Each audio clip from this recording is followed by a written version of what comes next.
Nag-uusap lang kami ng nanay ko. Kasi nga napag-usapan namin yung aking obserbasyon, no, sa 8.2, mahigit 8.2 billion na katao. No? Wala ni sino sa inyo ang nakadiscover, no? Si Tomas lang.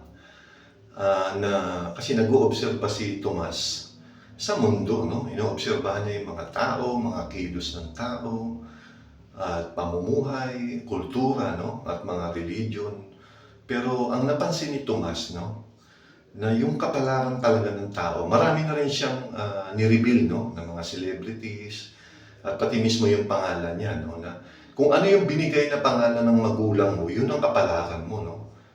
So, sa makatuwid, ang parents na magbibigay ng pangalan sa kanyang anak, yun ay parang sumpa, no? Sumpa o blessing, no?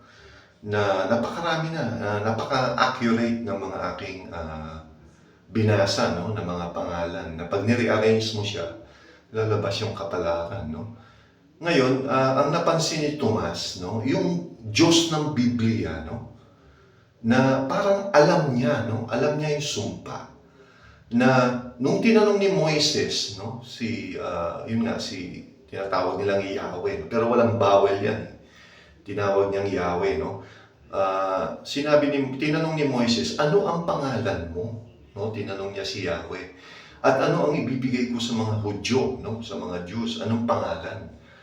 Ang sinabi ni Yahweh, no? Yahweh na lang tawagin natin, pero walang bawel yun eh. YHWH.